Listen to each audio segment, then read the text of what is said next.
ನಮ್ಮ rakhi Bhai the Mudhol hound. ಹೆಸರು ಹೇಳೋ ತರಾನೇ ಇದ್ರ ಮೂಲ ಬಾಗಲಕೋಟೆ ಜಿಲ್ಲೆಯ ಮುಧೋಳ್ ತಾಲೂಕು. ಬೇಡರು ಅನ್ನೋ ದ್ರಾವಿಡ ಜನಾಂಗದವರು ಈ ತಳಿಯ ನಾಯಿಗಳನ್ನ ಬೇಟೆ ಆಡೋದಕ್ಕೆ ಅಂತ ಬಳಸ್ತಾ ಇದ್ರು.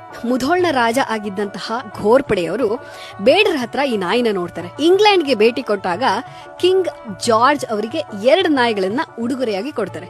ಅಲ್ಲಿಂದ ಶುರುವಾಗುತ್ತೆ ನಮ್ಮ ಮುಧೋಳ್ನ ಜನಪ್ರಿಯತೆ. ಇದೇನಪ್ಪ ಇದು, ಊಟ ಹಾಕ್ತಾರ ಇಲ್ವಾ, ಇಷ್ಟು ತೆಳ್ಳಗಿದೆ ಅಂತ ಅನ್ಸಬಹುದು. ಇದರ ದೇಹದ ಪ್ರಕೃತಿನೇ ಹಾಗೆ.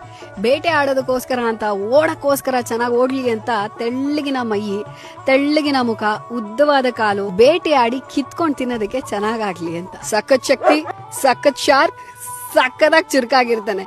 ಯಾವುದೇ ಹವಾಮಾನ ಇದ್ರೂ ಬೇಗ ಹೊಂದ್ಕೊಂಡ್ ಬಿಡುತ್ತೆ. ಜಾಸ್ತಿ ಗ್ರೂಮಿಂಗ್ ಕೂಡ ಬೇಡ. ಅದಕ್ಕೆ ಇಂಡಿಯನ್ ಆರ್ಮಿಯಲ್ಲೂ ಸಹ ಉಪಯೋಗಿಸ್ಕೊಳ್ತಾ ಇದ್ದಾರೆ. ಮೊದಲನೇ ಬಾರಿಗೆ ಇಂಡಿಯನ್ ಏರ್ ಫೋರ್ಸ್ ಅಲ್ಲಿ ಇದನ್ನ ಬಳಸಲಾಗಿತ್ತು. ರನ್ವೇ ಅಲ್ಲಿ ಯಾವುದೇ ಪ್ರಾಣಿ ಪಕ್ಷಿಗಳು ಅಡ್ಡ ಬರಬಾರ್ದು, ಓಡಿಸ್ಕೊಂಡು ಹೋಗ್ಲಿ ಅಂತ.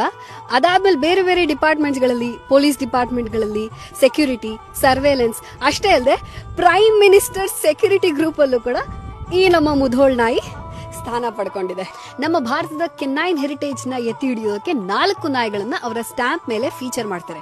ಅದರಲ್ಲಿ ಒಂದು ನಮ್ಮ ಹೆಮ್ಮೆಯ ಮುಧೋಳ್ನ ಈ ನಾಯಿ. ಸಿಂಪಲ್ ಆಗಿ ಮನೆ ಊಟ ಹಾಕಿದ್ರೇನೆ ಸಾಕು, ಓಡಾಡೋದಕ್ಕೆ ಸಕ್ಕದಾಗಿ ಜಾಗ ಇದ್ಬಿಟ್ರಂತೂ ತುಂಬಾ ಚುರುಕಾಗಿರ್ತಾನೆ. ಹಾಗೆ ಸಾಕ್ದವ್ರಿಗೆ ಸಖತ್ ಲಾಯಲ್.